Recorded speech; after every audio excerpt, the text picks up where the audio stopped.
You're watching Drakewing Gaming. Enjoy the video.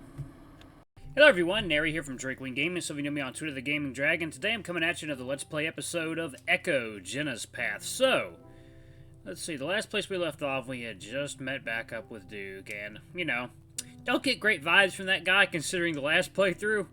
Yeah, you know, not good. But anyway, let's see, hopefully he won't abduct us and tie us down in his weird hick basement, torture basement, I don't know. Anyway, guys, sit back and enjoy. Alarm Shan, you are up, and let's begin. Jenna furrows her brow, a light sigh escaping between her lips. I don't know what... I feel her hand discreetly reach over and squeeze my side. Hold on, Chase, she mutters, focusing her attention back on the weasel. Duke, please focus on me for a moment. Listen to the words I'm saying. Have you seen Carl since last night? Duke hangs his maw open, rolling his jaw around from side to side until there's an audible click as it locks into place. I don't think you're hearing me. I heard you, Duke. Please, a yes or a no, and then we can discuss what you saw with Chase here.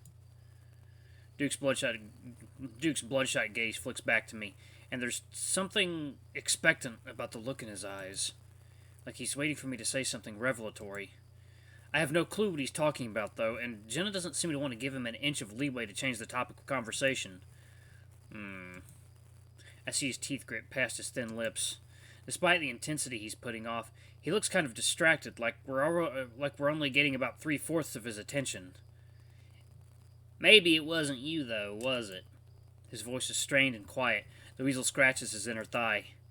I didn't see the Ram boy or his little rich parents. Okay, thank you. Chase?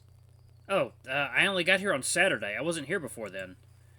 There's only really one other otter in town, as far as I know, and he probably weighs 150 pounds more than me. So I don't really know who else it could be. Duke just glares in response to that, and I can't help but drift my gaze to the gun he's holding so idly in his grasp. I think he notices as I see his fingers clench around the base a little tighter. Okay, thank you, Duke. It's really good to see you again. If you have the time, keep an eye out for him, okay? We can't seem to track him down. He's right there. He points to me. No, I'm referring to Carl. Carl's not here. Right, we're going to go look around some more and knock on a few doors once the sun's up. You take care, all right? Before I can so much as raise my paw in farewell, Jenna's already turned about and making her way down the street. Again, I have to hustle to catch up. That was an awkward exchange. After another half hour or so of searching, we end up heading back to Carl's place. After the whole interview with Duke, she starts ranting a little bit about meth use and the psychological effects and the physiological effects. Admittedly, I was only picking up on bits and pieces of what she was saying. Apparently, the drug stimulates the parts of the brain that create urges for tinkering, which is why yards of meth houses often look like scrap yards after extended use. Poor Duke. The guy always kind of skeeved me out, even back when we were kids. I think he used to have a wife at some point, who I remember being really nice.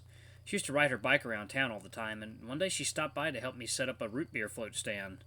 Then one day she just kind of disappeared. Hell, I think I was playing at Leo's house when the cops came to the door and asked if Leo's parents had seen her. Yeah, we all know what happened to her. Jenny uses her newly acquired spare house key and lets us in. I spent so much time at Carl's house growing up that stepping inside always kind of felt like coming home. Carl's parents were never as friendly as Leo's or TJ's, but they were often just straight up absent, which means we got the run of the place. I glance off to one side and notice a divot in the wood paneling next to the door. Carl slammed his head there when we were roughhousing 6 or 7 years ago. It's a wonder we didn't do more damage. Jenna nudges me with her shoulder, and I shift my attention back to her. Hey, I'm gonna put something on in the living room. I've been mainly camped up there on the couch with my laptop while you guys were out earlier, trying to get some studying done. Despite the quiet, it's a little difficult to focus with all this going on. So you want to watch some TV? Well, sure, I've kind of got something in mind. She smiles at me, turning tail to head down the hall. I follow suit, briefly considering raiding the cupboards for snacks, but that kind of feels out of line considering the circumstances. Yeah, I know what you mean.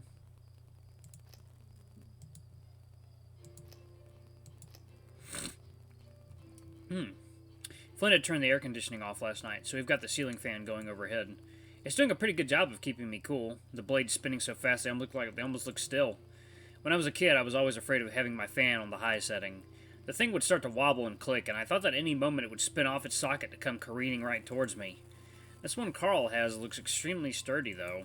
It kind of looks like it's made out of some sort of brushed copper with a turquoise-painted metal base. It's at this point I realize I'm not doing a good job of focusing on the anime Jenna put on. I glance over to her to see if she's noticed my wandering gaze, but I see that her eyes are closed. At first I think she's asleep, though they begin to flutter open after some time. She rolls her head some in my direction, catching my gawking.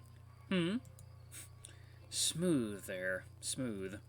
She smiles lightly, stretching her arms out over her head and letting out a long yawn. What? I put on my best innocent face.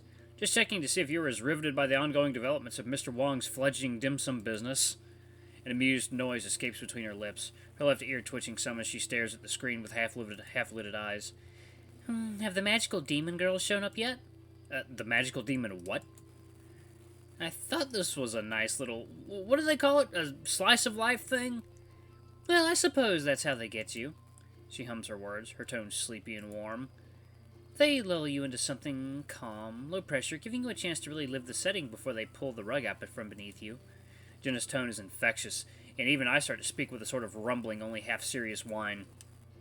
Do they all have to be like that? I mean, what if I just want a quiet, slow-burn kind of show? It seems like all of them these days just have fantastical bullshit that comes out of nowhere. On screen, the character of Mr. Wong, a rotund red panda, is cooking a batch of fried rice in a large wok. It's also lovingly animated for something so mundane. You can practically see each individual piece of egg, pepper, and seasoning he sprinkles on top. Chase, there are plenty of slow burn shows out there. And how would you even know? You told me you don't keep up with this stuff anymore. I mean, I occasionally will put some anime on when I'm bored back at Pueblo. Oh yeah? Well, I guess hanging out with you has made me kind of interested again. Jenna smiles again, and I can see the little tips of her tiny fangs. She shifts in her seat, scooting from her side of the sofa to mine. Her arms wrap around my torso, squeezing me some. Without really thinking, I rest my head against hers and exhale for what seems like ages. I can feel butterflies in my stomach somewhere deep down, the light prickle of goosebumps along my neck. It's so intimate, so beyond the boundaries of closeness that Jenna and I have shared in the past. But it's comfortable. No judgment or pressure. Just two people on the same wavelength, both very tired, stressed out, and kind of slap-happy. I watch her chest rise and fall against mine, her fur so much softer than mine. It's like running your paws through goose down. I slide my fingers around her shoulder and down her arm, and back up again. Is this just platonic? Like one of those cuddly girl slumber party kind of things? We never did anything like this when we were younger, though. The closest thing I can think of is when we shared an air mattress when we went camping for my 16th birthday. Leo having been out of town at the time, of course. You're very cute, Chase. Her words take me by surprise, the compliment so blatant, not something I'd been told in years. It feels like a minute passes before I feel her weight shift beside me. Ooh, listen to that music. Something's happening. I can feel it. No. No, not that. She looks up at me. I look back down to her. Next thing I know... Oh! Oh, shit! It's happening! Taking that trip to Pound Town. Next thing I know, her mouth is pressed against mine. My heart skips in my chest, and there's definitely some tightness in my shorts. Her muzzle is small, and my tongue easily fills its inside when she opens her lips. We continue for some time, the noise from the TV seeming to fade in the background. It's an unimportant mumbling drowned out by our pounding heartbeats and the whir of the spinning fan above. It isn't until the episode ends and we're left in actual silence that Jenna seems to pause. She pulls back, eyes on my chest and her expression indiscernible in the new darkness. I am a little concerned about moving forward with this. I've seen how these sorts of things can destroy friendships, and the one I have with you, I truly value. I'm worried we look at ourselves in the morning, go out in a couple of hours, and be disappointed with ourselves. Wait. I stop for a second, frowning. Are you saying you don't want to, at least in part because you think I'm going to be bad at it? Jenna doesn't immediately respond. Oh no. I've done it plenty of times.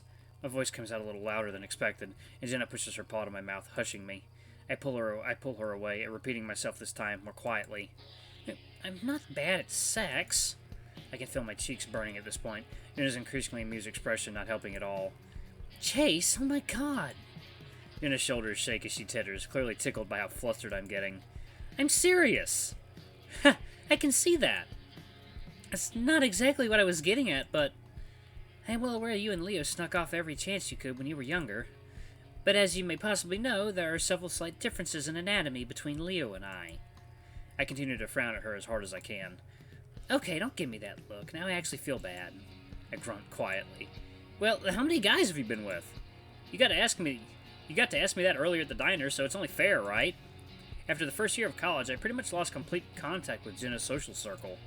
Initially, it was just because Carl never really wanted to go out, so we mainly just hung about in our dorm. But by the time Carl dropped out, it was like all of our social links had been severed. I'd look at the pictures she'd post on her timeline, and I wouldn't recognize anybody she was friends with. It was such a contrast, seeing her at all these fancy events, wearing formal dresses and receiving awards. For a while, I thought she just changed, transformed by college life and the intellectual peers she surrounded herself with. But talking to her again this week, I've come to realize that's not the case at all. She was always that person. It was just everyone else that brought her down to our level, I guess. Been with?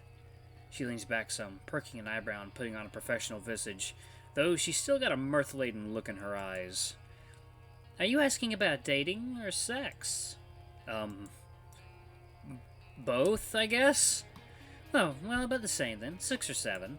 Is it 6.5? Let's just say 6. What happened with number 7? She lets out an unamused noise, then seems to think for a moment as she strokes her chin. No, it was nothing too serious, just this guy who worked at the gym I went to. I believe he was a draft horse. My mouth goes a little dry. A draft horse? She smiles slightly. He was really sweet and the muscles were nice. Usually I don't like being picked up, but it was definitely interesting with him being nearly 7 feet tall. I stare blankly at her, eyes wide. She continues to smile at me, though the corner of her mouth twitches and she brings her paw up to cover her muzzle. Chase, I'm messing with you. Jenna! I scowl. Wait, is that really your type? I thought you would be more like into twiggy anime boys. I'll have you know my manga and anime interests do not control my love life. I like people primarily based off their personality. Oh, I'm fucked then? Jenna chuckles at that. She reaches out and takes my paw, giving it a firm squeeze before patting my cheek.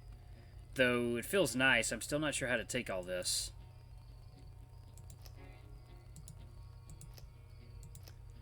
I'm sorry for messing with you. Her voice is clear and soft, and she punctuates the end of her sentence with a kiss on the tip of my nose. I am admittedly a little nervous myself. Crossing new thresholds like this can be a little nerve-wracking. But, make no mistake, I do want this. I let that settle for a moment before reaching up, taking hold of each of her wrists. Wait, are you serious? She nods happily. If you're okay with it, of course. Really? You and me?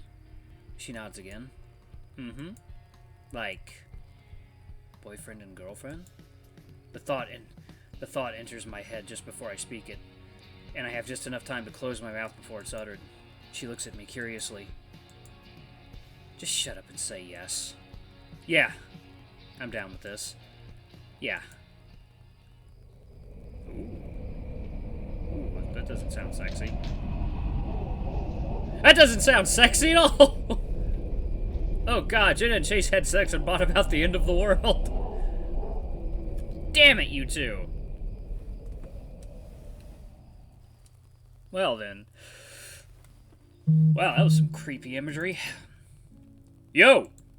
You guys been having fun? I glanced down at Jenna, her legs still entwined in my own. I quickly try to untangle us, scooting to the other side of the couch while yanking up my shorts. She's got a firm grip on my tail for some reason, and I have to grit my teeth to keep from yelping as it tugs. Groggily, I begin to see her turquoise eyes flutter open, blinking at her surroundings. Then me, then the sound coming from the entrance hall. She rubs her face, trying to shake off the sleep fatigue. What'd you say? There's some clattering noises from the kitchen, like the rustling of plastic bags and the clacking of Tupperware. Did he not see us? Thank fuck he's a lizard and can't smell us, at least. I asked if you fuckers have been having fun. It's midday. Flame, you got our text. We were up late last night searching for Carl.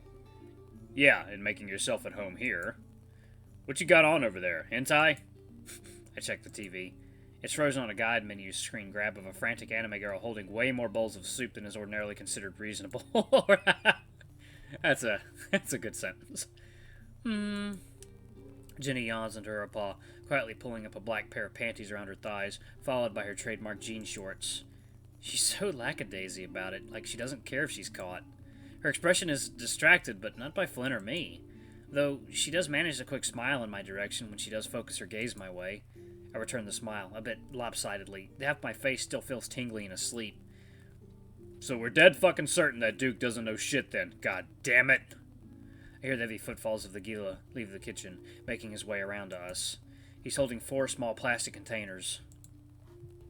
He gives two to each of us, setting them down on the coffee table. The insides are fogged up from condensation or steam, so I can't tell exactly what they contain. It looks green, I guess? Flynn sees me gawking and lets out an exasperated puff of air through his flared nostrils. The top container's got Caesar salad. The bottom's got fresh cooked bluegill. Bluegill? I blink at the steamy container. You catch that yourself? Yeah. He perks a brow ridge. And you cooked it just for us? The line of questions seems to give the Gila pause, as if he needs to make sure he phrases his next words carefully. Jenna smirks in my direction before blowing her nose into a tissue. Usually I drop some off for Carl. He folds his arms over his chest. You know, to make sure he doesn't go into a full-on diabetic coma.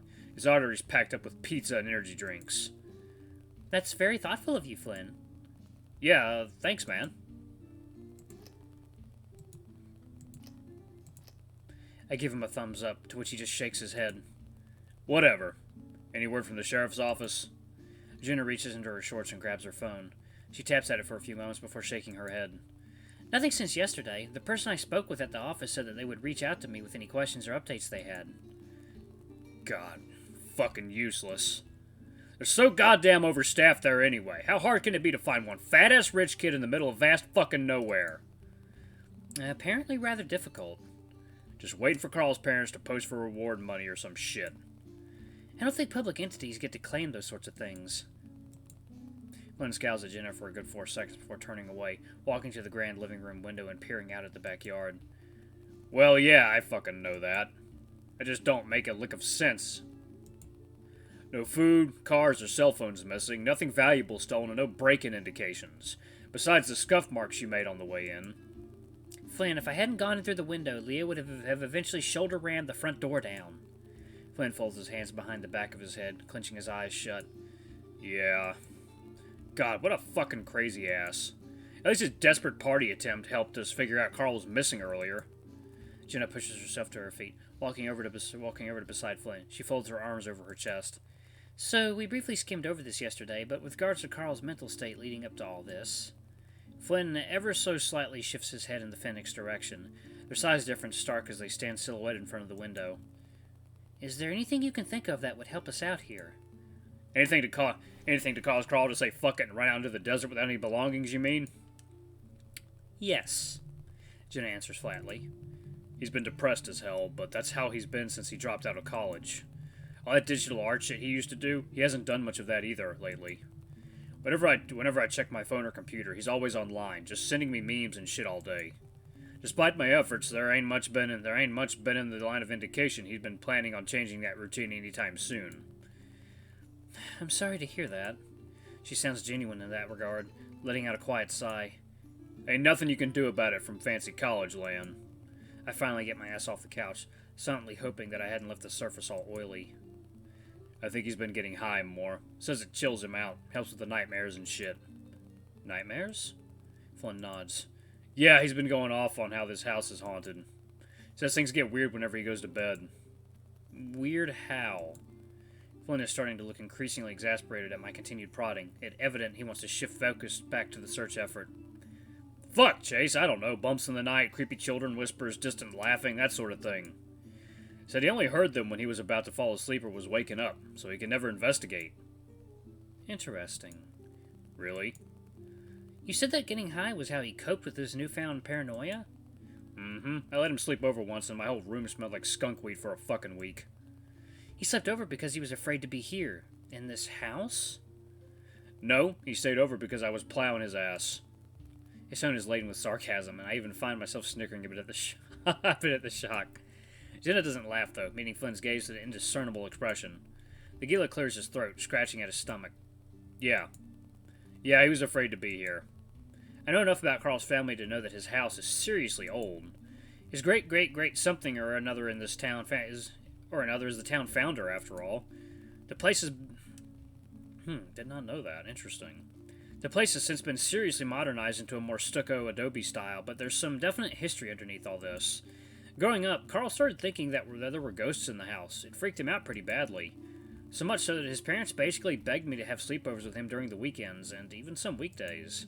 Not that I minded, of course. Carl had all the video game consoles that were out. His parents bought him M-rated games. Alright guys, I'm gonna stop it right there. I want to thank you all so much for watching. This has been a new episode of Echo, Jenna's Path. Huh. Uh-oh. One of my little kitties sick? Okay, one second. Alright guys, I want to thank you so much for watching. Don't forget to like, comment, subscribe, and ring that notification bell to the next video. I love you all. I'll see you next time. Bye-bye!